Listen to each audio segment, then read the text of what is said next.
저는 요즘에 하나님께서는 우리의 삶을 동행하시고 인도하시는 인도자이시다 그렇게 생각을 했습니다. 우리가 자는 동안은 어떨까 그런 생각을 해봤습니다. 우리가 잠자는 쉬는 동안에는 그럼 어떨 것인가 그런 생각을 해봤습니다. 그랬더니 생각나는 깨닫게 하시는 게 그래서 하나님께서는 졸지도 아니하시고 주무시지도 아니하시구나 그런 생각을 해봤습니다. 하나님께서는 우리의 일상에서도 또 우리가 자는 밤에 잠을 자는 동안에도 하나님께서는 우리의 심령들을 지키시고 인도하시는 그래서 졸지도 아니하시고 쉬지도 아니하시는 하나님이다 그렇게 말씀하시고 계시지 않나 그렇게 생각해 봅니다. 그래서 졸지도 아니하시고 주무시지도 아니하시는 여호와 하나님께서는 낮의 해와 밤이 달이 낮에도 밤에도 낮의 해와 밤의 달도 상치 못하게 하시고 내 우편에 그늘 대시니 그렇죠. 그래서 늘 나와 동행하시고 내 편이 되시는 그래서 물이 멀지 못하고 불 가운데 지날지라도 불이 너를 사르지 못할 것이다. 그렇죠. 그렇구나. 하나님께서는 우리가 잠자는 동안에도 쉬는 동안에도 늘 눈동자 불꽃같이 졸지도 아니하시고 주무시지도 않은 여호와 하나님께서 우리를 지켜주시는구나 그렇게 생각해봤습니다. 그 말씀을 제가 묵상하다 보니까 생각나는 게 있었는데 그 연양동 쪽에 금당골이라고 그러죠. 금당골에 가면은 365일 콩나물 국밥집이 있어요. 24시간 아마 한 것으로 알고 있고 음식값도 싸고 맛있고 그래서 우리가 자주 가는 곳인데 최근에는 자주 가지 않습니다. 근데 그 가게에 보면은 참 그 은혜되는 문구가 있는데 그런 거 있어졌어요. 당신이 주무시는 동안에도 365일 동안 육수는 끓고 있다. 그렇게 써진 문구가 있더라고요. 그래서 그렇구나. 맛있는 음식을 제공하기 위해서 그 육수는 365일 동안 계속해서 끓고 있다라는 말도 한번 생각해보게 하는 그런 대목이었습니다.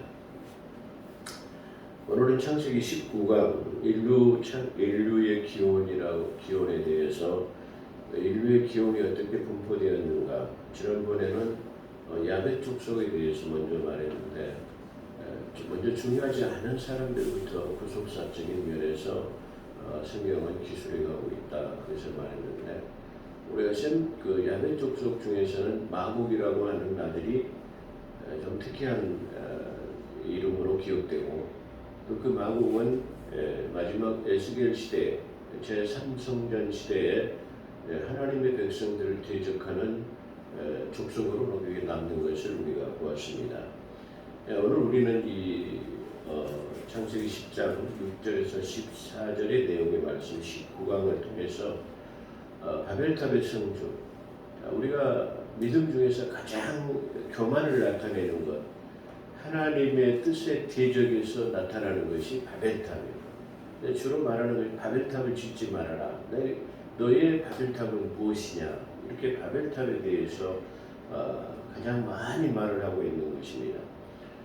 그래서 하나님을 반대되는 것을 상징할 때 주로 바벨탑을 말하게 되고 또 하나님 이 성경 중심에서 가장 많이 대두되는 곳 그것이 바로 천국을 대비해서 나타나는데 그 천국을 대비해서 나타나는 것이 바로 가나안 땅이라는 것이죠.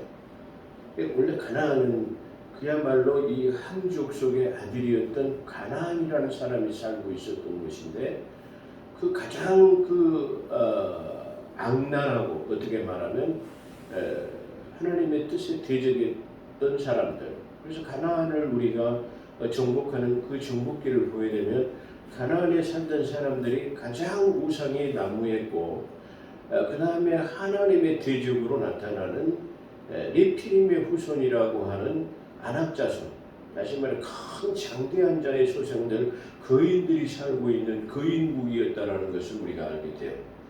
근데 왜 하나님께서는 많은 인류의 그 거대한 땅 중에서 가나안이라고 하는 가장 악한 사람들이 살고 있고 하나님의 뜻을 거스리고 사는 거인족에 사는 땅을 갖다가 그들을 갖다가 괴멸하시고 그 땅을 천국으로 하시고 그 땅을 우리에게 가나안 땅이라고 하는 땅 주셨는가. 그러니까 원래 가나안 땅은 말 그대로 저 함의 후손인 가나안이라는 아들이 살고 있는 가나안이라는 아들이 건설한 국가였어요. 근데 그 국가가 하나님 보시기에 가장 패역한 국가였을 것이에요.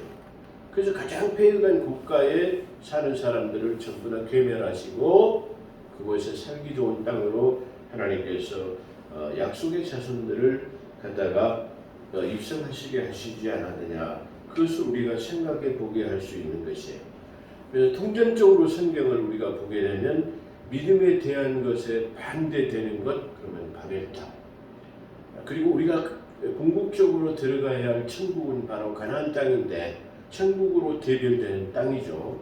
그 가나안 땅이 원래는 가장 흉악하고 흉폭한 하나님을 대적했던 사람들이 살고 있는 땅, 그렇게 말할 수 있어요. 그렇기 때문에 어떻게 보면 성경에서 가장 많이 대두되는 곳이 바로 바벨탑 그리고 가나안 땅이다, 그렇게 말할 수 있을 것이에요. 그래서 우리가 먼저 그걸 생각해 보면서 어떠한 그 기원으로 어떠한 사람들이 그곳에 살게 되어졌고 또 바벨탑은 과연 그렇다면 누가 세웠는가, 어떤 사람의 손에 세워졌는가를 알게 하는 그런 것이에요.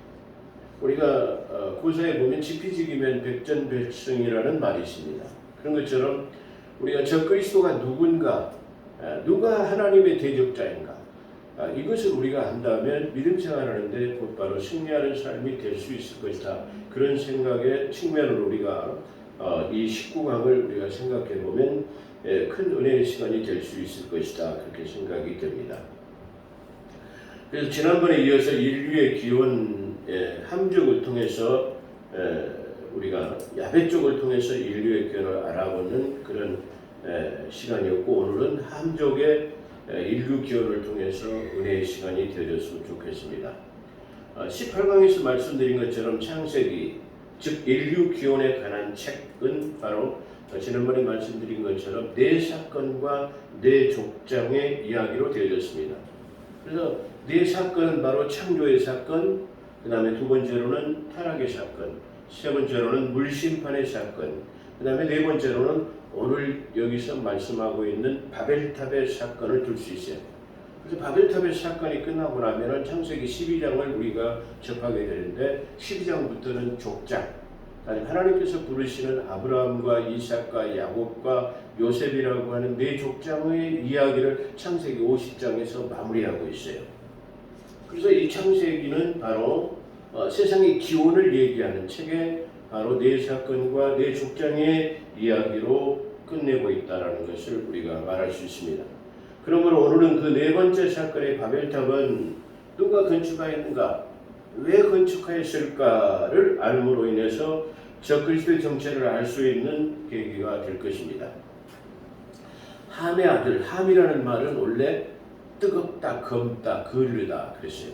그러니까 바로 함 그러면은 검은 사람들, 검다, 타다, 그리고 뜨겁다라는 함의 이름이 암시하고 있는 것처럼 함의 후예들은 뜨거운 지구의 남쪽 지대인 아프리카, 아라비아 지역에 주로 거주했다라는 것을 우리가 알 수 있습니다.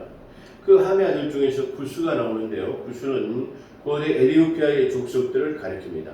그래서 우리 성경에서도 자주 간당의 렛이라든가 에레미야서에 나오고 있는 그 렛이도 있습니다만은 그런 사람들이 바로 에티오피아 사람들이라고 말하는데 구스라고 말하죠. 다시 말하면 그 구스는 에티오피아를 말하고 있다, 그렇게 말할 수 있을 것입니다. 그래서 구스는 고대 에티오피아의 족속들을 가리키고 이들의 본래 거주지는 나일강 상류 지대로 추정되는데 아마 이곳에서부터 아라비아 그리고 바벨론, 인도 지역까지 그렇게 퍼져나간 듯합니다. 한편 성경에서는 구스인들이 검은 피부와 그리고 건장한 신체를 소유한 그런 족속으로 나타나고 있습니다. 이사야서 45장 14절 그리고 에레미야 13장 23절에 그래 나타나는 그런 내용들을 볼 수 있을 것입니다. 미스라임은 그러면 누구인가? 애굽을 가리킵니다. 지금의 이집트를 말하고 있는 것이죠. 최근에 이집트가 그 하마스라고 하는 그 가자 지구에 있는 사람과 이스라엘과 지금 작은 분쟁이 있어가지고 몇백 명이 죽고 그런 전쟁이 지금 국지전이 벌어지고 있죠. 근데 여기서 이번에 중재를 나서가지고 그 전쟁을 종식시킨 나라가 바로 이집트라고 성경 며칠 전에 신문 보도에 나왔습니다. 그 애굽을 말하는데 성경에서 애굽은 이집트를 말하고 있다, 그렇게 말할 수 있을 것입니다. 그래서 이집트는 바로 미스라임이라고 하는 함의 아들이 살던 곳이다, 그렇게 말씀드릴 수 있을 것입니다. 성경에서 붓은 북부 아메리카에 살던 아프리카죠. 북부 아프리카에 살던 리비아인들이고, 가나안은 가나안 땅에 거주하던 가나안 족속들을 가리킵니다. 구체적인 족속명과 거주지는 창세기 10장 15절과 19절에 자세하고 언급하고 있는 것을 우리가 볼 수 있는데, 말 그대로 가나안은 함의 아들이었다라는 것을 알고, 그 함의 아들인 가나안이 살던 땅을 갖다가 가나안이라고 명명했다, 그렇게 말할 수 있을 것입니다. 스바는 에티오피아 북쪽 누비아에 살던 메오의 족속을 가리킵니다. 하월라는 창세기 2장 11절, 하월라의 창세기 네 강 기원을 말할 때 십대길, 기손강, 기온강, 비손강, 이렇게 네 개의 유프라데강, 네 개의 강을 말할 때 하울라의 원 땅이라는 말이 나오죠. 하울라의 원 땅이라는 말은 모래 땅, 원 땅의 것입니다. 그러니까 아마 금을 찾을 사람들은 하울라의 원 땅이라고 하는 저 모래 땅 쪽에 가서 찾으면 금을 많이 발견할 수 있을 것인데, 아마 그런 측면에서 사람들은 사금을 발견할 때 모래를 채취해가지고 모래 속에서 사금을 발견하는 것을 우리가 볼 때 성경의 기원에 전혀 무관하지 않다, 그런 것을 우리가 알 수 있습니다. 그래서 하울라는 창세기 2장 11절에 나오는 모래 땅이라는 뜻인데, 사막지대에 거주하던 아라비아 족속들을 가리킵니다. 3단은 아라비아 지역에서 거주하던 에티오피아 족속으로 그 주요 도시는 사고타입니다. 나아마라는 이름이 나오는데 남서아라비아, 오만이라는 나라, 즉 페르시아만 부근에 거주하던 나그마 족속입니다. 그다음에 삽드가는 페르시아만 동쪽 지역에 거주하던 카라마리아의 에티오피아인들을 말하고 있습니다. 그다음에 스바와 드다는 페르시아만 부근에 거주한 두 민족, 두 족속인데요. 이들은 페르시아만 북서쪽으로 퍼져나가다가 셈 계통의 욕단, 셈 계통의 욕단은 누구냐면은 아브라함의 후처를 통해 가지고, 아브라함이 번처를 죽자 후처를 취했는데 후처를 통해서 낳은 아들이 욕단이었어요. 자기 아들 이삭, 독자 이삭이라 혼자밖에 없는 그 아들을 갖다 형제의 난에서 보호하기 위해서 아마 여러 명의 아들을 갖다가 다 먼 나라로 재산을 주어가지고 보냈다라는 기록이 창세기에 나오는데, 아마 그렇게 되어졌지 않느냐, 그렇게 생각해 볼 수 있습니다.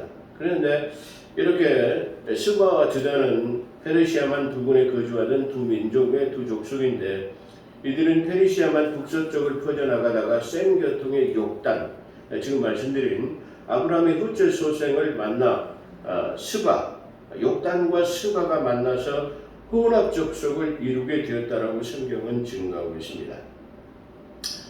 중요한 것은 8절부터 12절에 구스의 아들인 니무롯이라는 사람에 대해서 나온 기사입니다.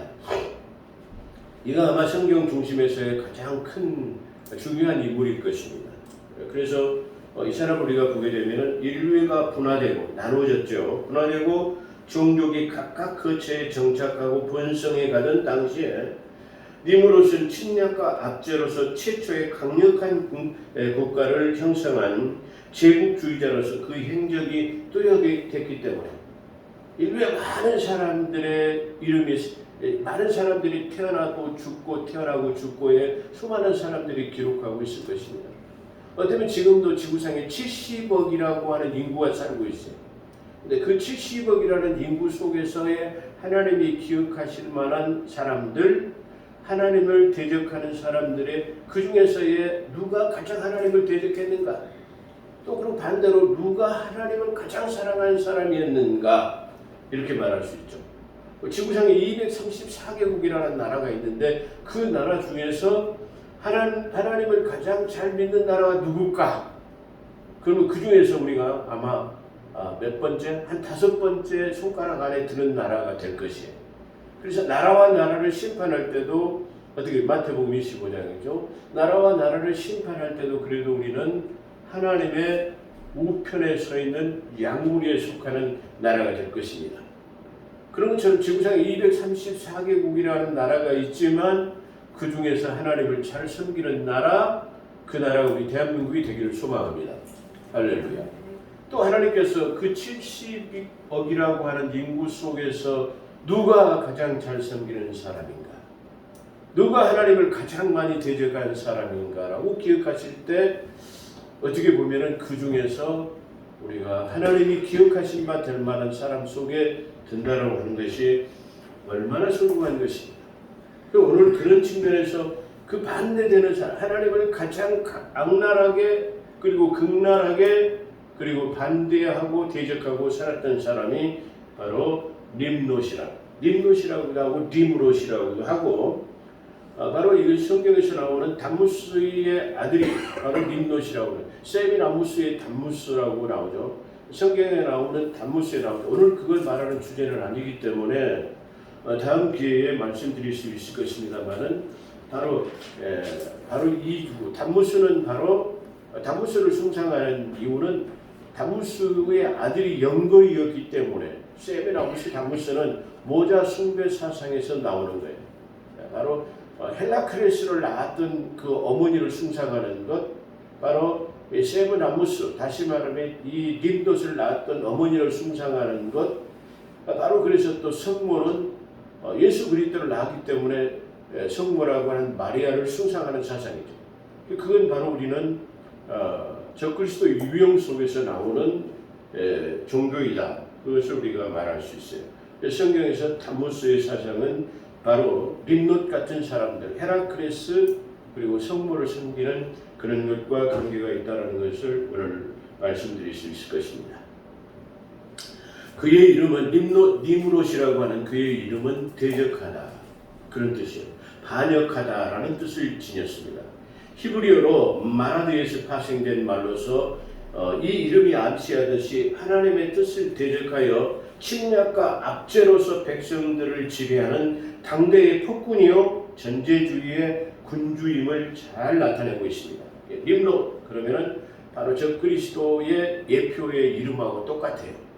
그게 철자로 660이라는 철자를 고치면은 바로 비카리우스 필리데이라고 그런 뜻으로 나오죠. 그런 것처럼 여기 림롯을 갖다 철자로 고치면 666하고 일치하는 이름이라고 해요. 그렇기 때문에 이 사람의 이름 림롯도 역시 바로 적그리스도의 유형 중에 한 사람 중이다. 그렇게 말할 수 있을 것입니다. 세상에서 처음 영걸이라는 뜻으로서 히브리서의 깃보로인데 좋은 의미로는 용사요 그리고 영웅이라는 뜻입니다. 하지만 나쁜 의미로서는 폭군 그리고 압제자라는 의미이며 림롯은 세계 최초의 강력한 제국을 이룩한 전제 군주요 백성을 무력으로 통치한 폭군이었어요. 그러니까 그 시대에 가장 강력한 군대를 최초에 만든 가장 영걸이었고 특이한 사냥꾼이라고 말하는데 다시 세상이 분화되고 가장 강력한 나라의 제국을 만든 사람이 바로 이 림롯이라는 말이에요. 그래서 그런 특이한 용사였을 뿐만이 아니라 강력한 영걸이라고 하는 용사였을 뿐만 아니라 특이한 사냥꾼이라는 별명을 붙여주었어요. 그러니까 여기서 가장 용사였고 영웅이었다는 영걸이었다는 뜻은 바로 영웅이었는데 나쁜 측면으로서의 세계 최초로 다른 말하면 인구의 분화가 되어지는 그런 가족들은 체계 속에서의 가장 강력한 나라를 건설하고 가장 강력한 군주가 되었던 사람이 바로 이 니므롯이었다는 것을 말씀하고 있습니다. 그래서 여기서 세계 최초의 강력한 제국을 일으킨 전제 군주요 백성을 무력으로 통치한 폭군이었다는 것을 나타내고 있는데요. 여호와 앞에서 특이한 사냥꾼이라는 말은 고대 세계에서 사냥꾼은 사냥은 단순한 동물을 노획하는 일을 넘어서 전쟁을 연습하는 거예요. 그러니까 다시 말하면 사냥이라고 하는 것은 단순한 다시 말해 짐승을 포획하는 일이 아닌, 바로 다시 말하면 사냥을 통해 가지고 체력을 달려가고 군마를 정비하고 이런 일들을 통해 가지고 전쟁을 연습하는 거예요. 그러니까 체력을 단련하고 뭐 기타 등등 여러 가지 일들을 하기 위해서 하는 것이에요. 그래서 전쟁을 연습하는 것이고 힘의 단련자예요. 그러니까 우리나라에서도 많이 나타나는데, 옛날에 그 임금들이 주로 사냥을 나가는데 이 사냥은 바로 체력 단련과 어떤 그 하나의 단결력을 보이기 위한 그런 것으로 주로 사용했다는 것을 봐요. 제가 우연하게 한번 본 중국 영화가 있었는데요. 많은 그 죄인들을 갖다가 풀어줘요. 들녘에다 풀어줘요. 그들이 그러면 가서 마음대로 가서 자유하게 살아라 그래놓고 수백 명의 그 사람들을 풀어주고는 그들을 갖다가 이렇게 말로 쫓아가면서 말을 타고 가서 그들을 사살해버리는 그런 아주 간악한 모습을 본 것처럼, 마치 특이한 사냥꾼은 바로 이런 측면을 가지고 있지 않느냐, 그런 생각을 해보게 하는 대목입니다. 그래서 특이한 사냥꾼이라는 말은 고대 세계에서 사냥은 단순한 동물을 노획하는 일을 넘어서 곧 전쟁을 연습하는 것이요 힘을 단련하기 위한 훈련장이었다는 것을 나타냅니다. 이런 의미에서 당시 전쟁 영웅들을 사냥꾼의 제자로 칭하기도 했어요. 근데 여기서 니물은 역시 같은 맥락에서 마치 짐승을 사냥하듯 사람을 사냥하는 전쟁을 즐겨 행하는 침략자이자 전쟁광이었다라는 것을 나타내고 있어요. 그래서 이런 견지에서 70인역에서는 여호와 앞에서라는 말을 에란티원 키리우라는 표현을 했는데, 이 뜻은 여호와께 대적하는 자이다, 그런 뜻이에요. 이런 의미에서 속담이 생겼는데, 용감한 살인자를 보면은 니무롯 같은 사냥꾼이로다 하는 거예요. 그러니까 다시 말하면 특이한 사냥꾼이다, 그런 말을 붙여주는데, 그 특이한 사냥꾼이라는 말은 뭐예요? 마치 니무롯같이 사람을 살상하는 것을 짐승 죽이듯이 하는 그런 사람이다라는 표현을 쓰고 있다, 그 말을 할 수 있을 것입니다. 그래서 이 말의 뜻은 마치 니무롯처럼 하나님의 권위를 무시하고 자신의 힘만을 제일로 믿는 폭군이나 압제자를 말할 때 바로 이 특이한 사냥꾼이라는 말을 쓴다, 그렇게 볼 수 있습니다. 10절을 보게 되면 그의 나라, 여기서 그의 나라는 누구를 말하죠? 다시 말하면 주석에 보니까 요세푸스라고 하는 그 이스라엘의 역사학자가 있어요. 그 역사학자는 바로 여기서 림롯이 바벨탑의 성교였다라고 그렇게 역사가는 기술하고 있어요. 근데 굳이 그 주석이나 역사가의 말을 인용하지 않더라도 성경은 자명하게 바로 이 바벨탑을 지은 사람이 림롯이라고 성경은 말하고 있어요. 그 10절에 보면은 그의 나라는 그랬어요. 그는 누구냐 그러면 림롯을 말하고 있죠. 림롯은 그의 나라가 림롯인데 바로 그의 나라는 시날 평지에 시날 땅에 바벨탑을 세웠다는 것을 알 수 있어요. 그러니까 그의 족속들이 시날 땅이라고 하는 그 땅에다가 바벨탑을 지었다는, 그의 나라는 시날 평지에, 그리고 바벨탑은 시날 평지에 세워졌다는 것을 우리가 알 수 있어요. 시날 땅은 유프라데스 강과 티그리스 강 사이에서 메소포타미아의 계곡 하류 지대를 말하는데 초기 수메르 족속이 거주했던 곳입니다.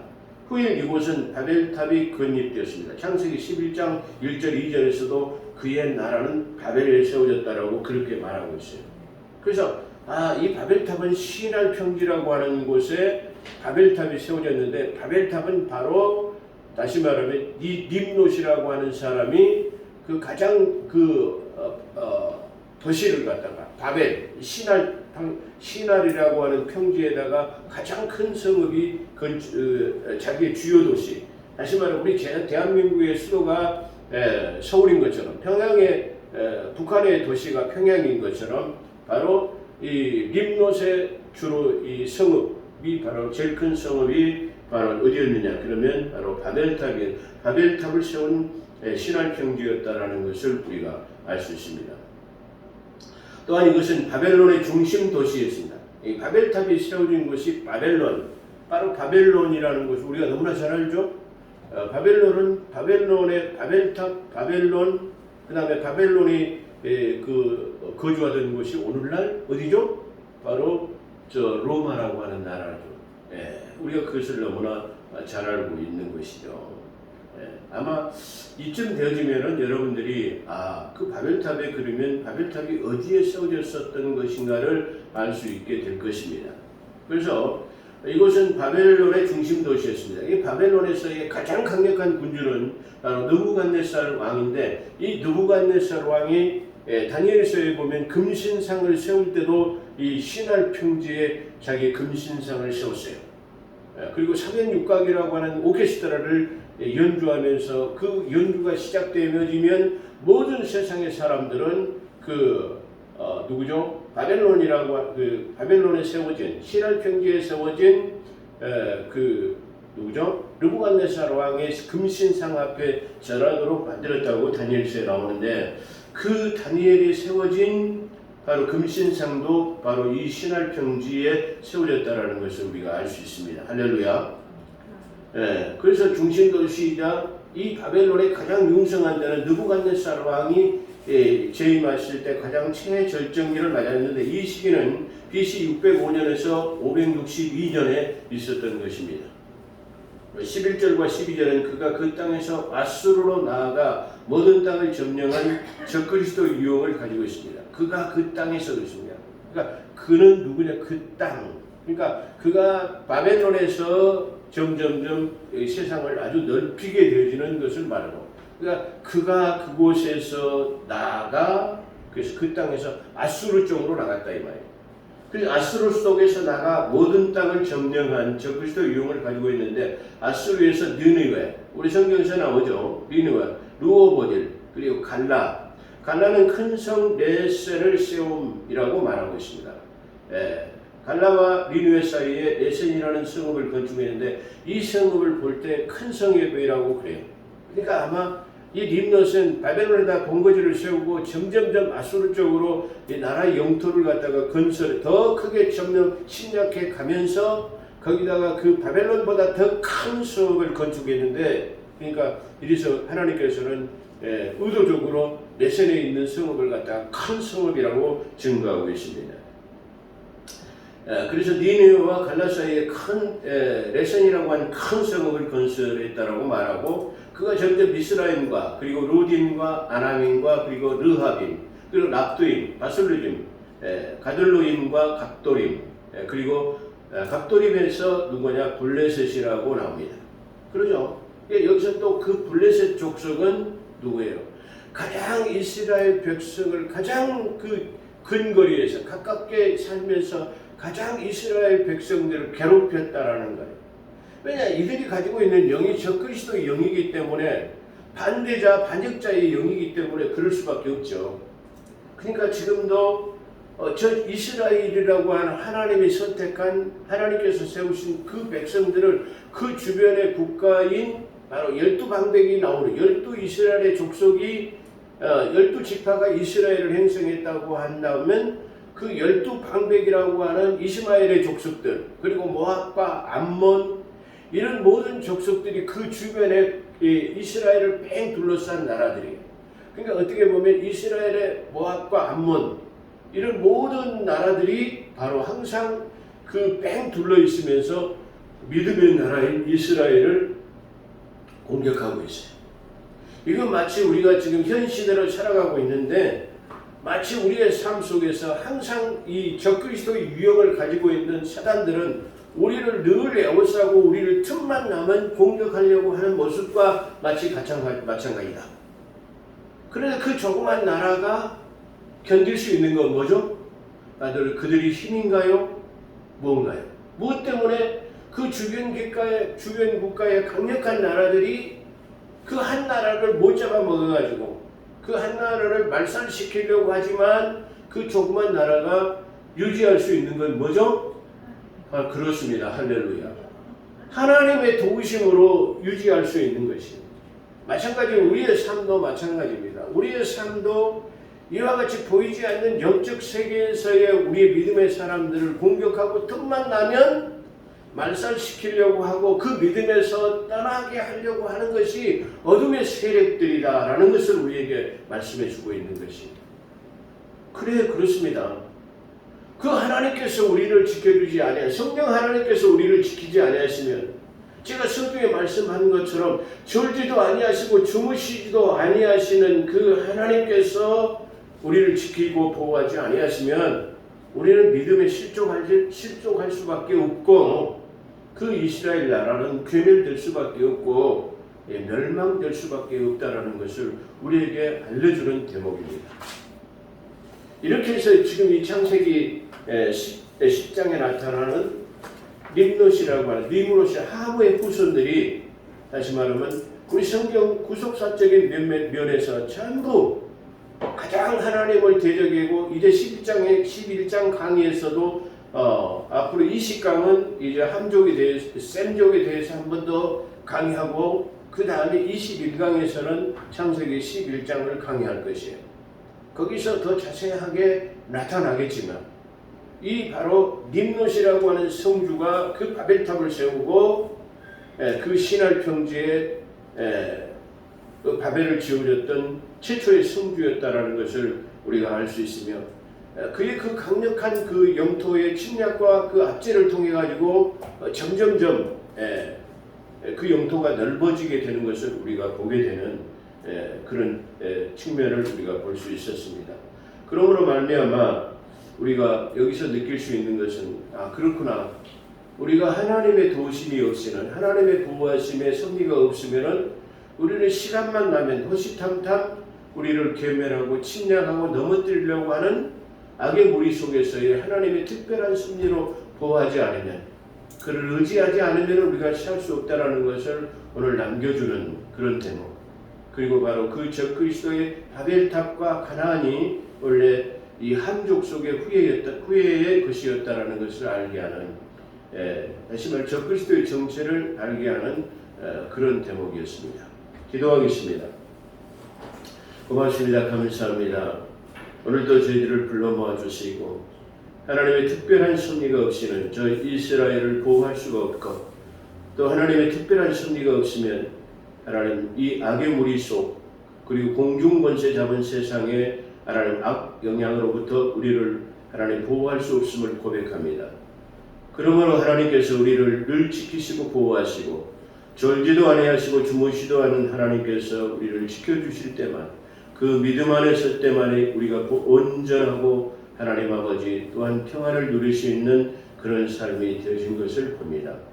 늘 함께해 주신 것 감사하며, 한 주간도 우리의 주의 보호하심과 도우심의 섭리 속에서 승리하는 한 주간 되게 도와주옵소서. 오늘도 함께 하신 것 감사하며 우리 구주 예수 그리스도의 이름으로 감사기도 드리옵나이다. 아멘.